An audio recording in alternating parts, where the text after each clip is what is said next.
کیونکہ پاکی ناپاکی میں ہمارا اتنا دھیان نہیں ہوتا، اس لیے پھر ہمیں نبی علیہ السلام کی زیارت نہیں ہوتی۔ بہت سارے لوگ یہ کوشچن پوچھتے ہیں کہ جی اتنے سالوں سے ہم کوشش کر رہے ہیں کہ ہمیں نبی علیہ السلام کی زیارت نصیب ہو، مگر نہیں ہوتی۔ عام طور پہ جو ہم نے بزرگوں سے سنا ہے اس کی دو وجوہات ہوتی ہے، ایک نگاہ ناپاک ہوتی ہے اور ایک بدن یہ کپڑے ناپاک ہوتے ہیں جس کی وجہ سے زیارت سے محروم ہو جاتے ہیں۔ اگر ان دو چیزوں پر محنت کریں تو اللہ تعالیٰ زیارت نصیب جلدی فرما دیں گے۔ نگاہ کا بہت زیادہ پرہیز کریں، 100% پرہیز کریں گے تو اللہ تعالیٰ کی طرف سے پھر نبی علیہ السلام کی زیارت والی سعادت نصیب ہو جائے گی۔ میرے والدین چونکہ شروع سے ہی نیکی کی زندگی گزارنے والے تھے تو میں نے تذکرۃ الاولیاء کتاب 5ویں کلاس میں پڑھی تھی۔ 5ویں کلاس کے بچے کو تو ابھی کنسیپٹ بھی نہیں ہوتا، مگر مجھے والد صاحب نے وہ کتاب لا کر دی کہیں سے، تو میں نے اس میں اللہ والوں کے واقعات پڑھے تو دل میں بڑا شوق ہوا کہ مجھے بھی اس لائن پہ چلنا ہے اور اللہ والوں کی لائن پہ آگے بڑھنا ہے۔ پھر اس میں ایک کتاب میں نے پڑھا کہ نگاہ کا بہت پرہیز کرنا چاہیے، تو چھوٹی عمر میں ابھی میں بالغ نہیں ہوا تھا، اس عمر سے ہی نگاہ کا پرہیز شروع کر دیا۔ بہت بچتا تھا، بہت نگاہ کو بچاتا تھا، اور مجھے اس زمانے میں اپنی والدہ سے ڈانٹ بھی بہت پڑتی تھی۔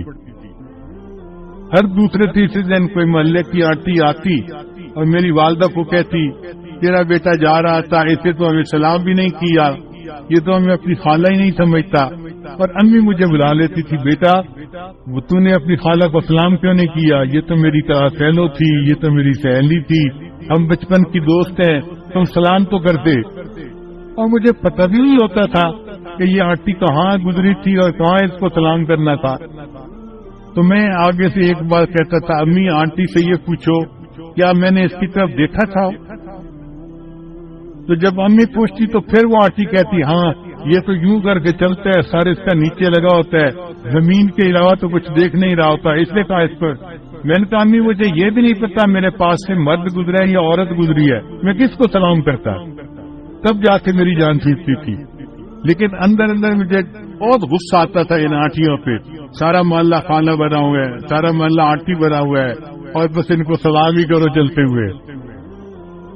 لیکن نگاہ کی اتنی حفاظت کا بہت فائدہ ہوا۔ مجھے آتے جاتے جوتوں کی آواز سے پتہ چلتا تھا کہ قریب سے کون گزر رہا ہے۔ عام طور پہ مردوں کے جوتوں کی آواز اور ہوتی ہے اور عورتوں کے جوتوں کی آواز ڈفرینٹ ہوتی ہے، اس سے اندازہ ہو جاتا تھا کہ قریب سے گزرا کون ہے، ورنہ کپڑا بھی نہیں دیکھتے تھے کہ قریب گزرنے والا کون تھا۔ اتنے نظر کی حفاظت کرنی ہوتی تھی۔ اس پر اللہ رب العزت نے پھر جو مہربانیاں کی وہ اب کیا بتائیں آپ۔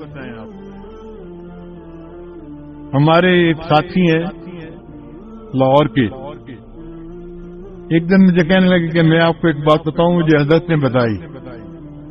میں نے کہا بتائے؟ کہنے لگے حضرت نے مجھے بتایا کہ دیکھو اس وقت آپ کسی مسجد میں کھڑے تھے، آپ کی طرف اشارہ کر کے حضرت نے کہا کہ اس بچے کو اس وقت 100 سے زیادہ مرتبہ نبی علیہ السلام کی زیارت ہو چکی ہے۔ میں سن کے حیران ہو گیا، اور حیرت مجھے اس کی تھی کہ پتہ اس کو کیسے چلا۔ اس نے کہا جی کہ مجھے حضرت نے یہ بات بتائی تھی، شیخ نے یہ بات بتائی تھی۔ تو نگاہ کی حفاظت کا پھر یہ فائدہ ہوا کہ اللہ تعالیٰ نے 30 سال کی عمر سے پہلے 100 سے زیادہ مرتبہ نبی صاحب کی زیارت نصیب فرما دی۔